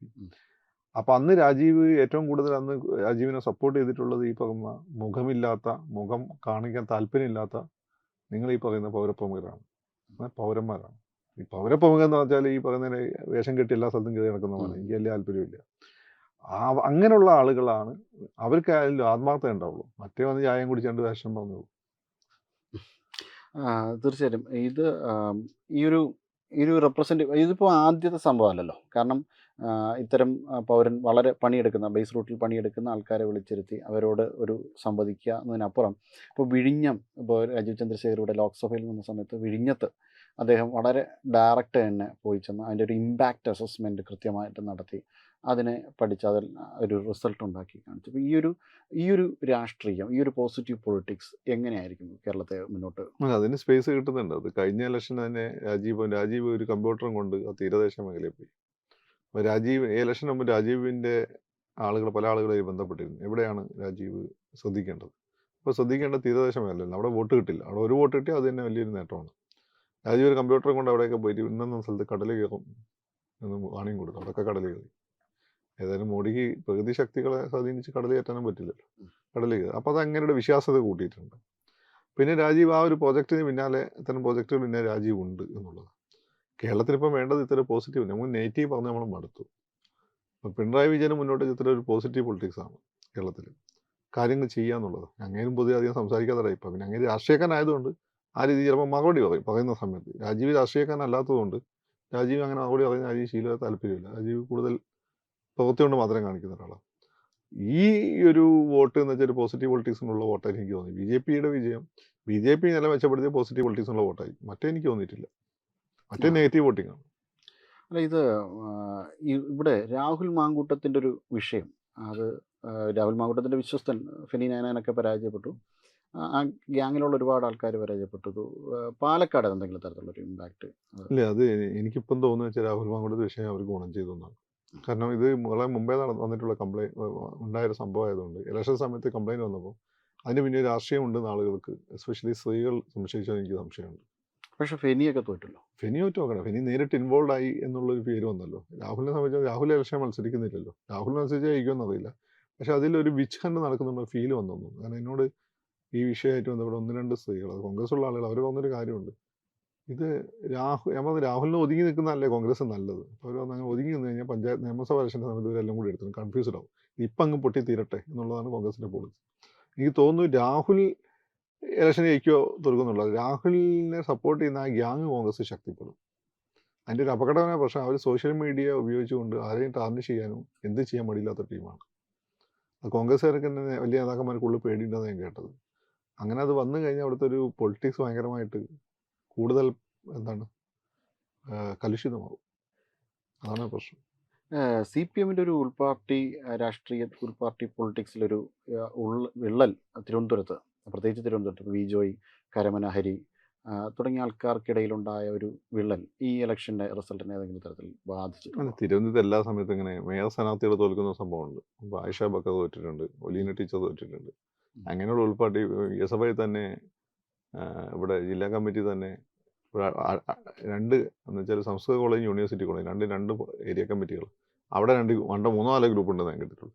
അങ്ങനെ സംഭവം തിരുവനന്തപുരത്ത് ഓൾറെഡി ഉണ്ട്. അല്ല, ഇത് പരസ്പരം കൊമ്പ് കോർക്കുന്ന ഒരു വിഭാഗീയതയിലേക്ക് അങ്ങനെ സാധനങ്ങളൊക്കെ ഈ പാർട്ടിയിലുണ്ട്. അത് VS പിണറായി ഇതിലും വലിയ വിഭാഗീയത ഉണ്ടല്ലോ. പക്ഷെ അതിൽ വലിയ ഒരു അടി കിട്ടുമ്പോൾ അവരെല്ലാവരും കൂടി പഠിച്ചോളൂ. ഇതിവിടെ എന്തിനായാലും അധികാരം കിട്ടും എന്നുള്ളൊരു ഫീൽ ഉള്ളതുകൊണ്ടാണ് ഈ പാർട്ടി വലിയ തിരിച്ചടി വന്നു. IP ബിനു പരാജയപ്പെട്ടു. IP ബിനു പരാജയപ്പെട്ടതാണ് ഏറ്റവും വലിയ ഒരു ഞെട്ടിക്കുന്ന സംഭവം. അവൻ വളരെ പോപ്പുലറാണ്. അതെ. ഇത് ഈ ഒരു തിരിച്ചടി CPM-നെ എങ്ങനെയായിരിക്കും ബാധിക്കുക? പിണറായി വിജയന് നേരെയുള്ള ഒരു ചോദ്യചിഹ്നം, കാരണം ചോദ്യങ്ങളില്ലാതെ തുടർന്നുകൊണ്ടിരിക്കുകയായിരുന്നു പിണറായി വിജയനെതിരെയുള്ളൊരു വിരൽ ചൂണ്ടലിന് ഇത് കാരണമാവും? അതൊന്നും കാരണമാവില്ല. കാരണം പിണറായി തുടർഭരണം നേടിക്കൊടുത്തില്ലേ. മാത്രമല്ല ഇത്രയും കാലത്തിനടുത്ത് പഞ്ചായത്ത് ബൈ ഇലക്ഷനിലൊക്കെ LDF മേൽക്കായി. അങ്ങനെ ജനങ്ങൾക്കൊരു ദേഷ്യം ഉണ്ടാകുന്നപ്പോൾ ചെയ്യേണ്ടായിരുന്നു. ഇതിപ്പോൾ എനിക്ക് തോന്നുന്നു ഇപ്പോൾ പ്രത്യേകിച്ച് പെർഫോമൻസ് വൈസ്ഡ് അല്ല ഈ ഇലക്ഷൻ്റെ ആളുകൾ വോട്ട് ചെയ്തത്. പൊതുവേ മുമ്പ് മലയാളികൾ ചെയ്ത പോലെ ഏതെങ്കിലും വിഷയത്തിൻ്റെ പുറത്താണ്. അതിൽ ശബരിമല സ്വർണ്ണപ്പള്ളിക്കെട്ട് കേസ്, അത് ഹിന്ദു സൈക്കിൾ വലിയ ഇമ്പോർട്ട് ഉണ്ടാക്കിയിട്ടുണ്ട്. പിന്നെ മുസ്ലിം സൈക്കിളെ സംബന്ധിച്ചുകൊണ്ട് LDFിന് കൂടെ അവരിപ്പം ഈ പ്രിയംശ്രീയിലൊക്കെ ഒപ്പിടാൻ തുടങ്ങിയോട് കൂടിയിട്ട് ഭയങ്കര BJPനെ കണ്ടും വലിയ BJP ആയി CPM എന്ന് പറഞ്ഞുകൊണ്ട് വലിയ പ്രചാരണം നടക്കുന്നുണ്ട്. അവരും അതിൽ വീണ് പോയിട്ടുണ്ട്. പിന്നെ ക്രിസ്ത്യൻസിനെ സംബന്ധിച്ചിടത്തോളം പുറത്ത് BJPനോടൊക്കെ ചിരിച്ചു കാണിക്കുമെങ്കിൽ പോലും ഉള്ളിലൊരു പേടിയുണ്ട്. അതെല്ലാം കൂടി കോൺഗ്രസ് ഉപയോഗപ്പെടുത്തുകയാണ് എന്നാണ് എനിക്ക് തോന്നുന്നത്. അല്ല, പെർഫോമൻസ് ബേസിൽ ഉമ്മൻചാണ്ടി സാറിൻ്റെ ഗവൺമെൻറ്റോ പിണറായി ഗവൺമെൻറ്റോ മോഡി ഒന്നും മോശക്കാരല്ല, നല്ല കണ്ടിന്യൂറ്റി ഉണ്ട്. ഞാൻ അതുകൊണ്ട് ആ പെർഫോമൻസ് ബേസിലാണ് ഈ ഇലക്ഷൻ കരുതുന്നില്ല. അല്ല, പക്ഷേ നിരവധി ആരോപണങ്ങൾ ഇതുമായി ആരോപണം ഏത് സമയത്ത് ഉമ്മൻചാണ്ടി സാറിൻ്റെ സമയത്ത് ദിവസം അല്ല, പക്ഷേ ആരോപണം ആരോപണങ്ങൾ അവിടെ ആരോപണങ്ങൾ ഉണ്ടായിരുന്നെങ്കിലും ഇപ്പം നമ്മൾ ഈ പൊതുകടം എന്ന് പറയുന്ന സാധനം നമുക്ക് പൊതുകട അന്നും വിഷയമാണ്, ഇന്നും വിഷയമാണ്. 5 ഇരട്ടിയിലേറെ വരും. നമുക്ക് അത് മെയിൻ ബാലൻസ് അല്ല, ചെയ്യാനുള്ള കഴിഞ്ഞ പഞ്ചായത്ത് സിസ്റ്റം ഇല്ല. കഴിഞ്ഞ നിയമസഭാ ഇലക്ഷന്റെ സമയത്ത് ഈ പൊതുകട എന്നുള്ളത് ഉമ്മൻചാണ്ടി സാറിന്റെ സമയത്ത് തന്നെ 1 കോടിയിൽ നിന്ന് 3 കോടിയായി മാറി. ഓക്കെ. മനസ്സിലായില്ലേ? അത് നമുക്കൊക്കെ അറിയാവുന്ന ഒരു വിഷയമാണ് പൊതുകടം എന്നുള്ളത്. അല്ല, പക്ഷേ അതിനപ്പുറം ഇപ്പോൾ കിഫ്ബി ഇഷ്യൂ, മസാല ബോണ്ടിന്റെ ഇഷ്യൂ, അപ്പൊ ഇങ്ങനെ അതൊക്കെ ഇത്രയും കാലമായിട്ട് അന്വേഷണം ഉണ്ട്. ഇത് ഒരു നമ്മുടെ ഐസക്കിന് ഒരു നോട്ടീസ് വന്നു കേട്ടു. ഐസക്ക് ഹാജരായില്ല എന്ന് കേട്ടു. അതെ. പിന്നെ അത് നടപടി എടുക്കണ്ടേ? തീർച്ചയായിട്ടും അത് മുന്നോട്ട് നടപടി എടുക്കട്ടെ, അത് കാണട്ടെ. അതല്ലാതെ ഇതൊക്കെ ഇപ്പോൾ ആരോപണങ്ങൾ മാത്രമാണ്. അല്ലാതെ അതൊരു പക്ഷേ ഫൈനൽ അത് നമുക്കൊരു ഒന്ന് അസസ് ചെയ്യുമ്പോൾ അതിനെ ഒന്ന് വിലയിരുത്തുന്ന സമയത്ത് ഇതിൽ ഒരു വലിയ ഫ്ലോസ് ഉണ്ടാവുന്നു എന്ന് ഫ്ലോസ് ഒന്നുമല്ല. അവർ ഇൻഫ്രാസ്ട്രക്ചർ നിർമ്മാണത്തിനേക്കാണ് ആ ഫണ്ട് ഉപയോഗിച്ചിട്ടുള്ളത്. അപ്പം പിന്നെ PWD ഒക്കെ ഒരു ഇതെന്താണ് അതിൻ്റെ റോൾ? PWD പോലുള്ള ഒരു മെഷീനറി സർക്കാരിനുള്ള സ്ഥിതിക്ക് പുതിയൊരു മെഷീനറിയുടെ പിന്നിലെ അല്ല, അത് നമ്മൾ ചിലപ്പോൾ നിയമത്തിൽ ലൂപ്പ് ഹോൾസ് ഉണ്ടാവുമല്ലോ. കട എടുക്കുന്നതുമായിട്ട് ബന്ധപ്പെട്ട് ഒരുപാട് കോംപ്ലിക്കേഷൻസ് ഉണ്ട്. അതിനെ മറികടക്കാൻ കൊണ്ടുവന്ന ഒരു സാധനമാണ് കിഫ്ബി. അതല്ല പാർട്ടിക്കാരെ വീട്ടിലേക്ക് പൈസ മാറ്റാൻ വേണ്ടി കൊണ്ടുവന്ന സാധനമല്ല. അത് കേരളത്തിൽ അത് കാണാനുണ്ട്. നിങ്ങൾ കാസർഗോഡ് തൊട്ട് കണ്ണൂർ വരെ സന്ദർശിച്ച് കഴിഞ്ഞാൽ, കാസർഗോഡ് തൊട്ട് തിരുവനന്തപുരം വരെ സന്ദർശിച്ച് കഴിഞ്ഞാൽ പ്രത്യേകിച്ച് ഹെൽത്ത് ഇൻഫ്രാസ്ട്രക്ചറിൽ, എഡ്യൂക്കേഷൻ ഇൻഫ്രാസ്ട്രക്ചറിൽ, പബ്ലിക് ഈ പറയുന്ന PWDയിലാണെങ്കിൽ മാറ്റങ്ങൾ കാണാനുണ്ട്. അതിൻ്റെ ഭാഗമായിട്ടാണ്, വിഭവ സമാഹരണത്തിൻ്റെ ഭാഗമായിട്ടാണ്. ഇനി അതിലങ്ങനെ ഗുരുതരമായിട്ട് പ്രശ്നങ്ങളുണ്ടെങ്കിൽ ടേക്ക് ആക്ഷൻ, നമുക്ക് സംസാരിക്കാം അതേപ്പറ്റി. ഇതല്ലാതെ വേറെ ആരോപണങ്ങൾ എവിടെയും വരും. എന്തൊക്കെ ആരോപണങ്ങൾ നമ്മൾ വന്നിട്ട് എത്ര ആളുകൾ നമ്മൾ ആരോപണത്തിന് വേണ്ടി കൊല വിളിച്ചിട്ട് ലീഡറിൻ്റെ പൊളിറ്റിക്കലായിട്ടുള്ള ആ കരിഷ്മ എന്നെ നഷ്ടപ്പെട്ടു പോയത് ഈ ഒറ്റ സ്ഥാനത്തിൻ്റെ പുറത്താണ്, ആരോപണത്തിൻ്റെ പുറത്താണ്. അപ്പോൾ സ്വപ്ന കേസ് എത്രയായിപ്പോൾ 5 വർഷമായില്ലേ? എന്തൊക്കെയായിരുന്നു പറഞ്ഞത്? ഇവിടെ മന്ത്രി അതിൻ്റെ പുറത്ത് രാജ്യം കഴിഞ്ഞത്. മന്ത്രി രാജിവെച്ചത് VV രാജേഷ് ഞാനുള്ള ചർച്ചയില്ല. ജലീൽ രാജിവെക്കും, ഉറപ്പാണ്. ജലീൽ രാജിവെച്ചു, അതിൻ്റെ പുറത്തല്ല, ആ കോടതിയുടെ വേറെ കേസ് പരാമർശത്തിൻ്റെ പുറത്താണ്. അത്രയേ ഉള്ളൂ അതിൻ്റെ കാര്യം. അല്ല, ഇതിനൊരു ലാവ്ലിൻ്റെ ഒക്കെ ഇമ്പാക്റ്റ് കാണാൻ ഒരു ആരോപണങ്ങൾ വരുന്നുണ്ട്. അതിനെന്തെങ്കിലും ഒരു ലാവ്ലിനൊക്കെ ചത്ത കുതിരയാണ്. അല്ലെങ്കിൽ ഇപ്പം കമ്പനിക്ക് കനേഡിയൻ ബന്ധമുണ്ട് എന്നുള്ള രീതിയിൽ അവിടെ ഒരു ഇൻവെസ്റ്റ്മെന്റ് നടത്തിയ കമ്പനിക്ക്, അതായത് നമ്മുടെ ഷെയർ പർച്ചേസ് ചെയ്ത കമ്പനിക്ക് ഒരു അല്ല, അത് അങ്ങനെ ആരോപണങ്ങൾ വന്നിട്ട് തെളിയിക്കട്ടെ, എൻഫോഴ്സ്മെന്റ് തെളിയിക്കട്ടെ. അതെ, നമുക്കതിനെപ്പറ്റി കൂടുതൽ വിവരമില്ലല്ലോ. നമ്മളെ സംബന്ധിച്ച് നമുക്ക് അതിനെപ്പറ്റി കൂടുതൽ ധാരണയില്ല. കാനഡയിൽ ഒരു കമ്പനിയായിട്ട് ഒരു ബിസിനസ് ചെയ്യാൻ പറ്റില്ല, എന്താ ചെയ്യുക? ഈ ലാവ്ലിൻ കാനഡയിലല്ലേ? അങ്ങനെ പല കമ്പനികളും പല ഉടായ്പ സെറ്റപ്പ് ഒരു ആരോപണങ്ങളുണ്ട്, തെളിയിക്കപ്പെടണ്ടേ? അല്ല, ഇതില് ഷെയർ പർച്ചേസ് ചെയ്തതല്ല, അതിന്റെ ഒരു മിസ്മാച്ചിങ്ങും ഇതിലേക്കുള്ള ഒരു സ്പെൻഡിങ്ങിന്റെ മിസ്മാച്ചിങ്ങും ഒക്കെയാണ് വലിയ രീതിയിൽ. അതാണ് നിങ്ങളിപ്പോൾ പ്രത്യക്ഷത്തിൽ കാണുന്നത്. അങ്ങനെയാണ്. അത് അന്വേഷണ ഏജൻസികളും കാണുമല്ലോ, കോടതി കാണുമല്ലോ. Take action. എന്തുകൊണ്ടാണ് ഭയങ്കര മോഡി വിമർശകരായിരുന്നു ഞാൻ പിന്നെ മോഡി വിമർശനം നിർത്തിയത്? കോടതി മോഡിക്ക് ഉദയാത്ത കലാപത്തിൽ ആ രീതിയിൽ ഗൂഢാലോചന നടത്തിയിട്ടില്ല നേരിട്ട് പങ്കിടാൻ കോടതി പറഞ്ഞു. പിന്നെ ഞാനെന്താ അംഗീകരിക്കുന്നത്? ഞാനും നീതിന്യായ വ്യവസ്ഥയെ അംഗീകരിക്കുന്ന ഒരാളാണ്. അല്ല, അങ്ങനൊന്നല്ല, കോടതിക്ക് തെറ്റുപറ്റാം, പക്ഷെ അയാൾക്ക് പിന്നെ പങ്കുണ്ട് എന്ന് ക്ഷണിക്കാൻ ഞാൻ ജനാധിപത്യ വിരുദ്ധനല്ല. ദിലീപിന്റെ കേസ് പോലെ. ദിലീപിന്റെ കേസ് ഇപ്പൊ ഒരു വിധി വന്നിട്ടില്ലേ? ആ വിധി വന്ന ആ വിധി അംഗീകരിക്കുക. ജയശങ്കർ പറഞ്ഞ പോലെ നിങ്ങൾക്ക് അത് എതിർപ്പുണ്ടെങ്കിൽ എന്ത് ചെയ്യുക? ഇതിന് പോകുക. ആ വിധി എന്തെങ്കിലും തരത്തിൽ ഒരു തെരഞ്ഞെടുപ്പിന് എന്തെങ്കിലും ഒരു ബാധിച്ചിട്ടുണ്ടാകുന്ന തോന്നുന്നു. കാരണം ആ വിധി ദിലീപിനെതിരായിരുന്നെങ്കിൽ എനിക്ക് തോന്നുന്നു LDFനും കുറച്ചുകൂടി ഗുണം ചെയ്യുമായിരുന്നു. ശക്തമായ നടപടി. ഇപ്പം ദോഷമൊന്നും ചെയ്തിട്ടില്ല, അത് അനുകൂലമായി വന്നിരുന്നെങ്കിൽ കുറച്ചുകൂടി ഒരു എഡ്ജ് കിട്ടുമായിരുന്നു. ഇതുപോലെ ഒരു വിഷയം ഇവിടെ ഇത്തരം ക്ഷേത്ര സംബന്ധിയായിട്ടുള്ള തന്നെ ഒരു വിഷയം തിരുപ്പറംകുണ്ടറുമായിട്ട് ഞാനത് പഠിച്ചില്ല. 2 ദിവസത്തെ തിരക്കായിരുന്നു വിഷയം വന്നതുകൊണ്ട് അത് പഠിക്കാൻ പറ്റിയിട്ടില്ല. ഞാൻ കണ്ടു, ഹെഡ്ലൈൻസ് കണ്ടു. അപ്പം മറ്റേതെങ്കിലും ഒരു ഘടകം, ഇതൊന്നല്ലാത്ത എന്തെങ്കിലും ഒരു ഘടകം ഈ തെരഞ്ഞെടുപ്പിനെ ബാധിച്ചിട്ടുണ്ട് എന്ന് തോന്നിയിട്ടുണ്ടോ? അങ്ങനെ എന്തെങ്കിലും ഒരു അതെ, കേരളത്തിൽ എനിക്ക് തോന്നിയിട്ടുള്ളൊരു കാര്യം എന്ന് വെച്ചാൽ, ഈ പിണറായിക്ക് ഒരു വീഴ്ച എപ്പം തുടങ്ങിയത്, പിണറായി കേന്ദ്ര ഗവൺമെന്റിനോട് സോഫ്റ്റ് ആയിട്ടുള്ള സമീപനം എടുത്തു എന്നൊരു പ്രചാരണം വന്നപ്പോഴാണ്. അതിനുശേഷം നടന്ന മേജർ ഇലക്ഷൻ ഈ ഇലക്ഷനാണ്. അപ്പോൾ അപ്പുറത്ത് ഒരു സാമുദായികമായ കൺസോൾട്ടേഷൻ. കാരണം പിണറായിക്ക് ഈ തുടർ വിജയങ്ങൾ പോസിബിൾ ആക്കിയൊരു കാര്യം അദ്ദേഹത്തിൽ മുസ്ലിം കമ്മ്യൂണിറ്റിക്കും ഉണ്ടായ ഒരു വിശ്വാസവും, ക്രിസ്ത്യൻ കമ്മ്യൂണിറ്റി ആണെങ്കിൽ പഴയ CPM പോലെ അല്ല പിണറായി CPM എന്ന് മനസ്സിലാക്കി അവർ കാണിച്ച അനുഭവമാണ്. ഈ സ്പെഷ്യലി PN ശ്രീ പോലുള്ള വിഷയങ്ങൾ, അത് LDF തന്നെ ഉണ്ടായ ശക്തമായിട്ടുള്ള എതിർപ്പ്, അത് പലപ്പോഴും മീഡിയ, ഇവിടെയുള്ള സെക്കുലർ മീഡിയ പിണറായി വിജയനെതിരെ പറഞ്ഞിട്ടുള്ള കാര്യങ്ങൾ, അല്ലെങ്കിൽ ഇവിടുത്തെ മെയിൻസ്ട്രീം മീഡിയ പറഞ്ഞിട്ടുള്ള കാര്യങ്ങൾ ശരിയാണെന്ന് ജനങ്ങൾ ചിന്തിക്കുന്ന രീതിയിലുള്ള ഒരു അന്തരീക്ഷം സൃഷ്ടിച്ചതെന്ന് എനിക്ക് സംശയമുണ്ട്. മലബാറിൽ ഉണ്ടായിട്ടുള്ള വലിയ പോളിംഗ്, സൗത്തിൽ പോളിംഗ് തരാൻ പിന്നെ കുറവായിരുന്നു. അപ്പോൾ അങ്ങനെ ഒരു ഫാക്ടർ അതിൽ കളിച്ചിട്ടുണ്ടോ എന്ന് തോന്നുന്നു. കാരണം LDFിൻ്റെ വോട്ട് അവിടെ ഉണ്ട്. അതിനവർ ജയിപ്പിക്കുന്ന ഘടകം, സ്ഥിരമായി ജയിപ്പിക്കുന്നത് അഡീഷണലായി വന്നു ചേരുന്ന ന്യൂനപക്ഷം, അത് UDF വോട്ടാണ്. ആ വോട്ട് പോയിട്ടുണ്ടോ എന്ന് സംശയമുണ്ട്. അതിൻ്റെ പുറത്ത് വരുമ്പോൾ പിണറായി നിലപാട് മാറ്റുമെന്ന് എനിക്ക് തോന്നുന്നില്ല. അങ്ങനെ ഒരു ഇലക്ഷന് വേണ്ടിയിട്ട് അങ്ങനെ നിലപാട് മാറ്റി, അങ്ങനെ നിലപാടെടുത്താണ്. അപ്പോൾ എന്ന് വെച്ചാൽ മുസ്ലിം അനുകൂല നിലപാട് അങ്ങനെ എടുക്കുന്നു എന്ന് തുടങ്ങിയൊന്നുമല്ല, അത് വളരെ മുമ്പേ തുടങ്ങിയിട്ടുള്ളത് ന്യൂനപക്ഷങ്ങളുമായിട്ട് ബന്ധപ്പെട്ടിട്ടുള്ളത്. അതിനുള്ള അത് ഈ ന്യൂനപക്ഷങ്ങൾ തിരിച്ചറിഞ്ഞതാണ് ഈ തുടർഭരണത്തിനുള്ള ഒരു പ്രധാനപ്പെട്ട കാരണം. വേറൊരു അദ്ദേഹത്തിൻ്റെ ഒരു കാര്യം എന്ന് വെച്ചാൽ, ഇപ്പം കേന്ദ്ര ഗവൺമെൻറ് സംസ്ഥാനം പ്രതിപക്ഷത്തിരിക്കും എന്തും പറയാം. ഈ വണ്ടി ഏലം പോലെ ഇത്രമാത്രം സർവീസ് സെക്ടർ ബേസ്ഡ് ആയിട്ടുള്ള ഒരു ഇക്കോണമി ഓടണമെങ്കിൽ അത് നല്ല ബന്ധം കേന്ദ്രമായിട്ട്, ഫെഡറൽ ബന്ധം വളരെ ലൈവായി നിലനിർത്തിയേ പറ്റുള്ളൂ. നിങ്ങൾ മസിലടിച്ചെന്ന ഒരു കാര്യമില്ല. അല്ലെങ്കിൽ നിങ്ങൾക്ക് തമിഴ്നാട് പോലെ വേറെ എന്തെങ്കിലും റവന്യൂ ഉണ്ടാവണം, അതില്ല ഇവിടെ. അപ്പോൾ അദ്ദേഹം ഈ പറഞ്ഞ നിലപാടുകൾ അദ്ദേഹത്തിന് നല്ല ഉറപ്പുള്ള നിലപാടുകൾ, അദ്ദേഹം മാറ്റുമെന്ന് എനിക്ക് തോന്നുന്നില്ല. കൺവിൻസ് ചെയ്യിക്കാൻ ശ്രമിക്കുകയായിരിക്കും. അല്ല, പക്ഷേ ഈ നമ്മൾ ഇൻവെസ്റ്റ്മെൻ്റ് ഉണ്ട് എന്ന് പറയുമ്പോൾ, ഈ നിലപാടുകൾ ഉണ്ടെന്ന് പറയുമ്പോൾ, ഈ ഇൻവെസ്റ്റ്മെൻറ്റിൻ്റെ കാര്യത്തിൽ പല ഗിമിക്സുകൾ, പുനരൂർ പേപ്പർ മില്ലിൻ്റെ കാര്യത്തിലും ഇങ്ങനെ ചില ഇടങ്ങളിലൊക്കെ നമ്മൾ കൊണ്ടുവന്ന് ഗവൺമെൻറ്റിൻ്റെ പൈസ പാഴാക്കുന്ന തരത്തിൽ, പിന്നീട് അവിടെ നിന്ന് ഒരു ഔട്ട്പുട്ട് കിട്ടാത്ത തരത്തിൽ പലതും മാറിയിട്ടില്ല, പല ഇൻവെസ്റ്റ്മെൻറ്റുകൾ മാറിയിട്ടില്ല. അതെ, ഇപ്പോൾ പുനലൂർ സ്പെസിഫിക് കേസ് ഒന്നും എനിക്കറിയില്ല. ഇപ്പോൾ തന്നെ നമ്മളെ കേരളത്തിൽ ഏറ്റവും ഓട്ടോമൊബൈൽസ് അതിനെ നവീകരിക്കാനുള്ള ശ്രമം തുടങ്ങിയിരുന്നു. ഇലക്ട്രോണിക്സ് ഓട്ടോകളൊക്കെ രംഗത്ത് ഇറങ്ങിയിരുന്നു. പക്ഷെ എനിക്ക് തോന്നുന്നത് വെച്ചാൽ, ഈ പൊതുമേഖലാ സ്ഥാപനങ്ങൾ ശക്തിപ്പെടുത്തുമ്പോൾ ഈ അതിശക്തമായിട്ടുള്ള പബ്ലിക്, പിന്നെ ഈ സ്വകാര്യ മേഖലയിൽ നിന്ന് സാധനം, ഇപ്പോൾ ബജാജിൻ്റെ ഓട്ടോറിക്ഷ ഉണ്ട്, ഇപ്പം നമ്മൾ ഓട്ടോറിക്ഷകൾ അവരോടായിട്ട് മത്സരിക്കുന്നുണ്ട്. ആ രീതിയിലുള്ള പരസ്യവും പബ്ലിസിറ്റിയും ഒക്കെ കൊടുക്കണം, എങ്കിലേ അത് സസ്റ്റെയിൻ ചെയ്യുള്ളൂ. അതുകൂടി ശ്രദ്ധിക്കേണ്ട ഒരു മേഖലയാണ്. പക്ഷേ അതിൻ്റെ ഒരു പരസ്യം കൊടുക്കണം, പക്ഷേ അതിൻ്റെ ഒരു ക്വാളിറ്റി മെയിൻറ്റെയിൻ ചെയ്യുന്ന സർവീസ് സെക്ടറുകൾ, സർവീസ് നന്നാക്കണം, അങ്ങനെയുള്ള കാര്യങ്ങൾ കൂടി ശ്രദ്ധിക്കണം. അത് മാത്രമല്ല, ഇപ്പോൾ കേരളത്തിലൊരു ഇൻവെസ്റ്റ്മെൻറ്റ്, ഇപ്പോൾ സാറ് പറഞ്ഞല്ലോ, കേരളത്തിലൊരു ഇൻവെസ്റ്റ്മെൻറ്റ് ഇടാനുള്ളൊരു സാഹചര്യം നമ്മളായിട്ട് ഉണ്ടാക്കി കൊടുത്തല്ലേ അതിനെ. അല്ല, നമ്മളായിട്ട് നശിപ്പിച്ചു. അത് നമ്മളെന്ന് പറയുക ഈ കമ്മ്യൂണിസ്റ്റുകാരെ തുടങ്ങി വെച്ചെന്നേ ഉള്ളൂ. ഇവിടെ കോൺഗ്രസ്സുകാരും ബാക്കി എല്ലാവരും തന്നെ കൊടി പിടിച്ച്, ഇപ്പം ആലപ്പുഴ പല സ്ഥാപനങ്ങളും പൂട്ടിച്ചത് ANDCയുടെ ഒരു പ്രധാനപ്പെട്ട ഒരു നേതാവ്, INDCയുടെ നേതാവായിരുന്ന സമയത്താണ് അവിടെ. മനസ്സിലായി, പേരൊന്നും ഞാൻ പറയുന്നില്ല. അങ്ങനെ പലതുണ്ട്, പല ആളുകൾ അങ്ങനെ ചെയ്തിട്ടുണ്ട്. അതൊരു സംസ്കാരമായി, കേരളത്തിൻ്റെ സംസ്കാരമായി മാറി എന്നുള്ളത്. പണിയെടുക്കാതെ ജോലി ചെയ്യാതെ ശമ്പളം മേടിക്കുക എന്നുള്ള രീതി, അല്ലെങ്കിൽ കുറച്ച് ജോലി ചെയ്ത് കൂടുതൽ ശമ്പളം മേടിക്കുക എന്നുള്ള കേരളത്തിൻ്റെ സംസ്കാരമായി മാറി എന്നുള്ളത്.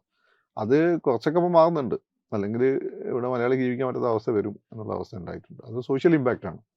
പിന്നെ ഗവൺമെൻറ് ഭാഗത്തുള്ള നോക്കുകൂലി പോലുള്ള അനാചാരങ്ങൾക്കെതിരെയുള്ള ശക്തമായ നടപടി. പ്രളയ ഫണ്ട് പോലുള്ള കാര്യങ്ങളുടെ കാര്യത്തിൽ വലിയ രീതിയിലുള്ളൊരു തിരിമറികൾ നടന്നിട്ടുണ്ട് എന്നുള്ളതാണ്. കാരണം അതിൽ എത്രത്തോളം ഒരു ഇൻവെസ്റ്റ്മെൻറ്റ്, അതിന് എത്രത്തോളം ഒരു ഔട്ട്പുട്ട് കിട്ടി എന്നുള്ളതിനകത്ത് ഒരു കേരളത്തിൽ എല്ലാം പോലെയുള്ള സാമ്പത്തിക പ്രതിസന്ധി ചെയ്യുന്ന സംസ്ഥാനങ്ങൾക്ക് ഫണ്ടുകൾ പല രീതിയിൽ അങ്ങോട്ടും ഇങ്ങോട്ടും വകമാറ്റേണ്ടി വരും. അതുപോലെ പല ഫണ്ടുകളും മാറ്റേണ്ടതായിട്ട് വരും.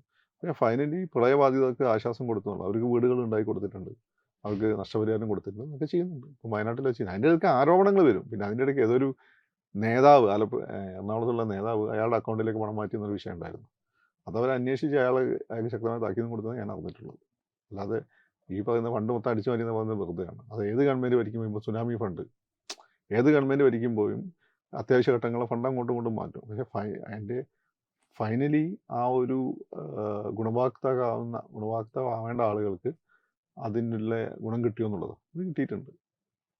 അത് ആരോപണങ്ങളൊക്കെ ഇൻ ബിറ്റ്വീൻ ഉണ്ടാവും. പക്ഷേ അതോടൊപ്പം തന്നെ കോടികൾ ചിലവാക്കി പല കാര്യങ്ങളും, ഇപ്പോൾ സർക്കാരിന് വേണ്ടിയിട്ടുള്ള അനാവശ്യമായ ഒരു സ്പെൻഡിങ്, ഇപ്പോൾ നമ്മൾ അയ്യപ്പ സംഗമത്തിൻ്റെ കാര്യത്തിലെടുത്താലും വളരെ സ്പെൻഡ് ചെയ്ത് നടത്തിയൊരു പരിപാടിയാണ്. പക്ഷേ അതിൻ്റെ ഒരു അതെന്തിനാണ് നടത്തിയതെന്ന് സത്യത്തിൽ അറിയാത്ത ഒരു വിഷയം.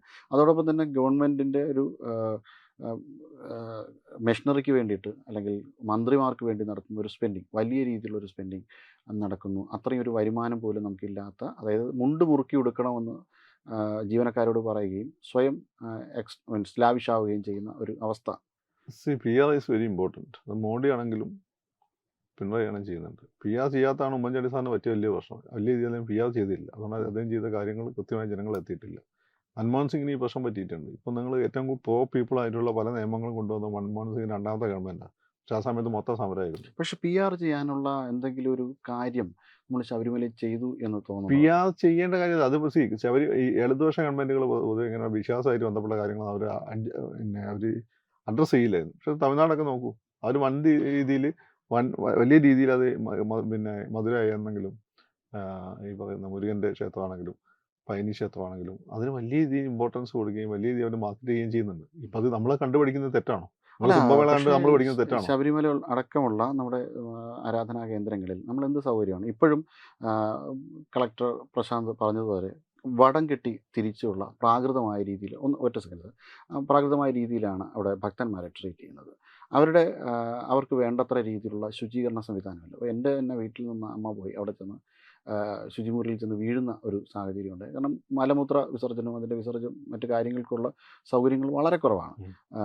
നിലയ്ക്കൽ നിന്ന് പമ്പയിലേക്കുള്ള സർവീസുകളും മറ്റു കാര്യങ്ങൾക്കും ഇരട്ടി തുകയാണ് അവർ ഈടാക്കുന്നത്. ഇങ്ങനെ ഭക്തനെ പരമാവധി പിഴിയുക എന്നതിനപ്പുറം ശബരിമലയിൽ നമ്മൾ എന്ത് വികസന പ്രവർത്തനമാണ്? അല്ല, അവിടെ നിങ്ങൾ ഈ പറഞ്ഞതിന് മാറി വന്ന ഗവൺമെൻറ്റുകളും എല്ലാം ഉത്തരവാദികളാണ്. മനസ്സിലായല്ലോ.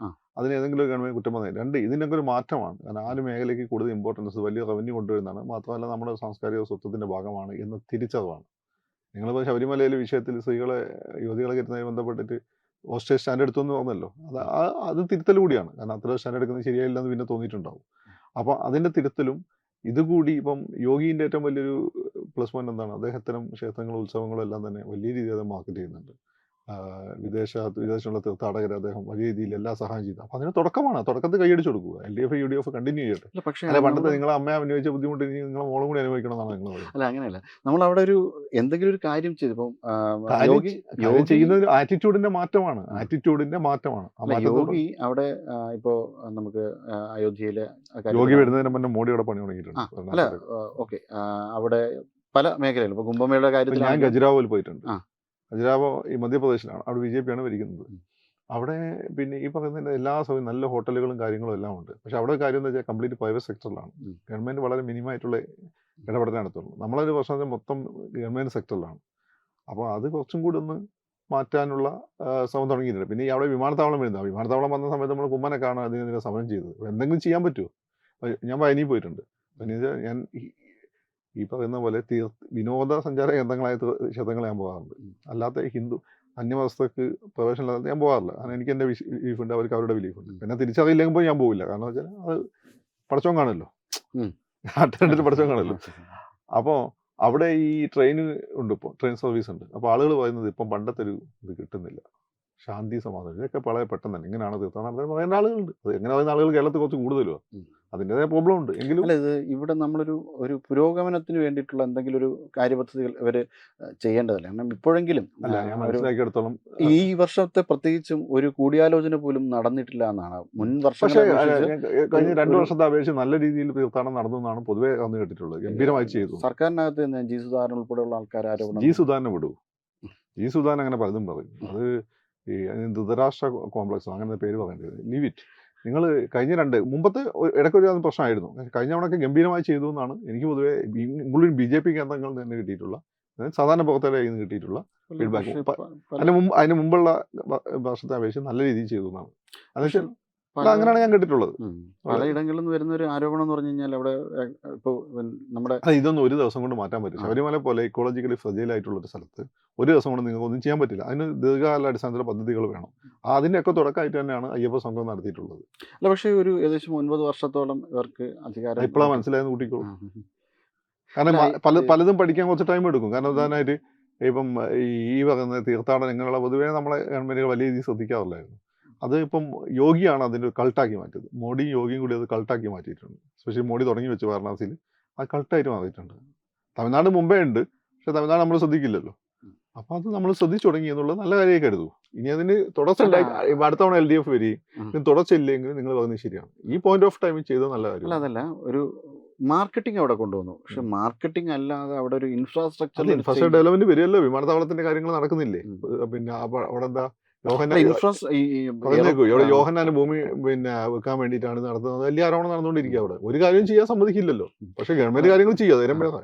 അല്ല, ഈ എയർപോർട്ട് എന്നതിനെ പറയും അവിടെ ഒരു അടിസ്ഥാന സൗകര്യ വികസനം എന്നൊരു അടിസ്ഥാന സാധനം കാലാകാലം എനിക്ക് ആ സ്ഥലത്ത് ഒന്ന് പോയി അവിടുത്തെ ഒരു ശബരിമലയുടെ എക്കോസിസ്റ്റത്തിന് അനുസൃതമായിട്ടുള്ള വികസന പ്രവർത്തനങ്ങളല്ല പലതും ഞാൻ ചെയ്തു. ചോദിക്കട്ടെ, അതോടൊപ്പം തന്നെ പണ്ട് തീ പിടിച്ച കാലത്തുള്ള ശബരിമലയാണ് അപ്പോഴത്തെ അല്ല, ശബരിമല? അല്ലല്ലോ, അല്ല, മാറ്റം വന്നിട്ടുണ്ടല്ലോ. മാറ്റമുണ്ട്. ഇനിയും മാറ്റങ്ങൾ വരും. ഒരു പക്ഷേ നിങ്ങൾ മറ്റു സ്ഥലങ്ങളായിട്ട് കമ്പയർ ചെയ്യുമ്പോൾ ഇപ്പൊ യോഗിക്ക് ഈ പ്രശ്നമല്ല. യോഗിയുടെ പല പ്രധാനപ്പെട്ട തീർത്ഥാടന കേന്ദ്രങ്ങളും ഇക്കോളജിക്കലി ഫ്രജൈൽ സോണിലല്ല. അങ്ങനെ ഇക്കോളജിക്കലി ഫ്രജൈൽ സോണിലുള്ളത് ഉത്തരാഖണ്ഡിലാണ്. അവിടെ കാര്യങ്ങളൊക്കെ ഏതാണ്ട് ഡെവലപ്പ് ചെയ്ത് വരുന്നുണ്ട്. പക്ഷേ ഇപ്പോൾ നിരന്തരമായ ഭൂമിവിൽക്കത്തിന്റെ പ്രശ്നങ്ങളുണ്ട്. നമ്മളെ സംബന്ധിച്ചിടത്തോളം ഇത് ഭൂമി എക്കോളജിക്കലി ഫ്രജൈൽ സോണിലാണ്. രണ്ടാമത്തെ കാര്യം, ഇവിടെ ഭരിച്ചിരുന്ന ഗവൺമെന്റുകൾ ശരിയാണ് ഇത്തരം കാര്യങ്ങൾ വേണ്ട ഒരു ശ്രദ്ധ കൊടുത്തിരുന്നില്ല. അത് മാറ്റിക്കൊണ്ട് അടുത്തൊരു ശ്രദ്ധ കൊടുക്കുന്നു എന്ന് അതിന്റെ തുടക്കമാണിത്. ഈ തുടങ്ങിയിട്ട് ഇത് 2 മാസത്തിന്റെ ഇടയ്ക്ക് നിങ്ങൾ പറയുന്നതിന് എന്ത് കാര്യമുള്ളൂ? 2 വർഷം കഴിഞ്ഞിട്ട് പോകാം. ഫ്രെജിലിറ്റി എന്നതിനപ്പുറം ആ ഫ്രെജിലിറ്റിക്ക് അനുയോജ്യമായ രീതിയിലുള്ള മാറ്റങ്ങൾ നമുക്ക് അവിടെ വരുത്താമല്ലോ. കാരണം ഇപ്പൊ നമ്മൾ ചെയ്യുന്ന കാര്യങ്ങൾ ഇതുവരെ കൊണ്ടുവന്നത് അത് തന്നെയാണല്ലോ. ശബരിമല തീ പിടിച്ച കാലത്തുള്ള ഫോട്ടോ, ഇപ്പോഴത്തെ ഫോട്ടോ നിങ്ങൾ എടുത്തു നോക്കൂ. നമ്മൾ വലിയ കോൺക്രീറ്റ് സൗധങ്ങൾ ഉണ്ടാക്കി അതിനെ നശിപ്പിച്ചില്ല. പൂങ്കാവനത്തെ നശിപ്പിച്ചിട്ടില്ല. നമ്മൾ ഒരു പയനി ചെയ്ത പോലെ ട്രെയിൻ ഉണ്ടാക്കി നശിപ്പിച്ചിട്ടില്ല. ആ പരമാവധി ഇപ്പം സ്വിറ്റ്സർലാൻഡിലൊക്കെയുള്ള മാതൃകകളുണ്ട്, അതങ്ങനെ ജപ്പാനിലുള്ള മാതൃകകളുണ്ട്. അതായത് ആ സിസ്റ്റത്തെ അങ്ങനെ തന്നെ നിലനിർത്തിക്കൊണ്ട് കൂടുതൽ സൗകര്യങ്ങൾ കൊണ്ടുവരിക എന്നുള്ളത്. മൊത്തം മാറ്റിമറിക്കല്ല, മാറ്റിമറിക്കാൻ നടക്കുകയില്ല. ഇപ്പോൾ ശബരിമലയിൽ നിങ്ങൾ BJP-ക്കാർ അങ്ങോട്ട് ഇതെന്താണ് ഈ പറഞ്ഞാൽ മൊത്തം അങ്ങ് മാറ്റിമറിക്കാം അല്ലെങ്കിൽ കോൺക്രീറ്റ് ചെയ്യാന്ന് വിചാരിച്ചാൽ ഇവിടെ നാട്ടുകാർ സമ്മതിക്കില്ല. കാരണം അവിടെ ഒരു ശാന്തി സമാധാനം, ശബരിമല ആളുകൾ പോകുന്നത് തന്നെ ആ മല കയറുമ്പോൾ കിട്ടുന്ന ഉള്ളിൽ നിന്ന് ശാന്തി സമാധാനമുണ്ട്. നമ്മൾ കോൺക്രീറ്റ് റോഡുകൾ മുമ്പത്തെ അപേക്ഷിച്ച് വളരെ പാർക്കിംഗ് സൗകര്യമൊക്കെ മുമ്പത്തെ അപേക്ഷിച്ച് മെച്ചപ്പെട്ടിട്ടുണ്ട്. ഒന്നും ചെയ്തില്ലാന്ന് പറയുന്നത്. ഇനിയും നമുക്ക് മുന്നോട്ട് പോകേണ്ടതുണ്ട്. രാജീവ് പറയുന്ന പോലെ സംസാരിക്കും. ഇനിയും മുന്നോട്ട് പോകേണ്ടതുണ്ട്. അതിന്റെ തുടക്കമായി നിങ്ങൾ അയ്യപ്പ സംഗമം കാണാൻ 2 വർഷം കഴിഞ്ഞിട്ട് അതിന് കണ്ടിന്യൂറ്റി ഇല്ലേ നിങ്ങൾ പറയുന്നത് റെലവൻ്റാണ്. തീർച്ചയായിട്ടും ഒരു നല്ല മാറ്റങ്ങൾ ഇവിടെ എല്ലായിടത്തും ഉണ്ടാവട്ടെ. അതോടൊപ്പം തന്നെ ഒരു നല്ല പോസിറ്റീവ് പൊളിറ്റിക്സ് രാജീവ് പറയും പോലെ മാറാത്തത് മാറട്ടെ, മാറാത്തത് മാറി മുന്നോട്ട് പോകുന്ന ഒരു രാജീവ് അരവിന്ദ് കെജ്രിവാൾ ഉണ്ടാക്കിയിട്ടുള്ള ഇമ്പാക്ട് രാജീവ് കേരളത്തിൽ ഉണ്ടാക്കുമെന്ന് എനിക്ക് തോന്നുന്നു. ഇപ്പൊ രാജീവിന് അതിന് ഗുണം കിട്ടിയാലും ഇല്ലെങ്കിലും രാജീവ് പറയുന്ന പല കാര്യങ്ങളും തള്ളിക്കളയാൻ പറ്റില്ല. ഇപ്പോഴത്തെ ഒരു പല സാധനങ്ങളെ പുറത്ത് ഇപ്പോഴത്തെ ഒരു നെഗറ്റീവ് ആയിട്ടുള്ള ഒരു വെർഡിക്റ്റ് വന്നെങ്കിൽ പോലും രാജീവിനെ സംബന്ധിച്ചുള്ള പോസിറ്റീവാണ്, BJP പോസിറ്റീവ്, LDF-നെ സംബന്ധിച്ച് നെഗറ്റീവാണ്. വന്നിട്ടുണ്ടെങ്കിൽ പോലും പിണറായിക്ക് വന്നിട്ടുള്ള മാറ്റങ്ങൾ, അത് മുഖ്യമന്ത്രി രീതിയിൽ അദ്ദേഹം ചെയ്ത കാര്യങ്ങൾക്ക് അതിന് അംഗീകാരം കിട്ടുമെന്ന് തന്നെ ഞാൻ കരുതുന്നു. തീർച്ചയായിട്ടും ഇത് BJP-ക്ക് എങ്ങനെയായിരിക്കും ഇതൊരു തിരുവനന്തപുരം കോർപ്പറേഷനുള്ള വിജയം? BJP-ന്റെ ഏറ്റവും വലിയൊരു ഗുണം എന്ന് വെച്ചാൽ ഞാൻ എപ്പോഴും എൻ്റെ അനാലിസിസ് പറയുന്ന ഒരു കാര്യമാണ്, ഈ ഇലക്ഷൻ റിസൾട്ടുകൾ വളരെ ഇമ്പോർട്ടൻ്റ് ആണ്. അപ്പോൾ രാജീവിനെ സംബന്ധിച്ചിടത്തോളം ഈ ഇലക്ഷൻ റിസൾട്ട് രാജീവിനെ സംബന്ധിച്ച് വളരെ ഇമ്പോർട്ടൻ്റ് ആണ്. കാരണം രാജീവിനെ വലിക്കാൻ സ്വാഭാവികമാണ്. ഇനി ഞാൻ എന്നെ വിളിച്ച് പറഞ്ഞ പല ആളുകളുണ്ട് BJP ആയിട്ട് ചേർന്ന് നിൽക്കുന്ന മാധ്യമത്തെ, നീ ഇന്ന് മണ്ടത്തരാൻ പറയുന്നത്, നിയമസഭ 5 സീറ്റ് കിട്ടില്ല, തിരുവനന്തപുരം കോർപ്പറേഷൻ കിട്ടില്ല. അപ്പോൾ ശരി, നമുക്ക് ലെറ്റ്സ് വെയിറ്റ് എന്ന് തോന്നും. അപ്പം ഈ പറഞ്ഞതുപോലെ അതിന് മുമ്പ് ഞാൻ ഈ ഇലക്ഷൻ കഴിഞ്ഞതിന് ശേഷം പറഞ്ഞ ബുദ്ധിമുട്ടായിരിക്കും. അന്നപ്പം വലിച്ചൊന്നും എനിക്ക് വിവരം കിട്ടി. ഈ സദ്യന്മാരാണ് ജയിച്ചിരിക്കുന്നത് ഞാൻ കണ്ടിട്ടുള്ളത്. വളരെ അപൂർവമായിട്ടാണ് ജീസസ് ജയിച്ചിട്ടുള്ളൂ. ജൂദാസുമാർ ജയിച്ചതാണ് നമ്മൾ പൊതുവെ കണ്ടിട്ടുള്ളത്. അപ്പം ഇപ്പം വന്നതോട് കൂടിയിട്ട് എന്താണ് അതിന് രാജീവ് എന്തെങ്കിലും ചെയ്യും. സുരേഷ് ഗോപിയുടെ വിജയം പോലെ തന്നെ ഇത് രാജീവിൻ്റെ വിജയമാണ്. മറ്റേ സുരേന്ദ്രനെ സംബന്ധിച്ച് സുരേഷ് ഗോപിയുടെ വിജയമായിരുന്നു. പക്ഷേ 20% വോട്ടിലേക്ക് വന്നത് സുരേന്ദ്രൻ്റെ കൂടി വിജയമായിരുന്നു. ഇത് രാജീവിൻ്റെ വിജയമാണ്. അത് രാജീവിന് കൂടുതൽ വിശ്വാസ്യത വരികയും രാജീവിൻ്റെ ആ ടീം ശക്തിപ്പെടുകയും ചെയ്യും. അത് പൊതുവേ ഗുണം. മാത്രമല്ല ഈ പഞ്ചായത്ത് ഇലക്ഷൻ കുറച്ച് മുസ്ലിം സ്ഥാനാർത്ഥികൾ അവർ ഇറക്കി. ലീഗിൽ നിന്ന് ഒരാൾ ഈ പാർട്ടിയിൽ BJP-യിലേക്ക് വന്നു. അയാൾ നല്ല രീതിയിൽ സംസാരിക്കുന്നുണ്ട്. അപ്പോൾ ഇതൊക്കെ പൊതുവെ BJP-യുടെ സ്വീകാര്യത കൂട്ടും. എന്തായാലും ഒരു നല്ല മാറ്റങ്ങൾക്ക് ഈ ഒരു പഞ്ചായത്ത് തിരഞ്ഞെടുപ്പോടെ മാറ്റം ഉണ്ടാവട്ടെ. എന്തായാലും വളരെയധികം നന്ദി സാർ. Thank you.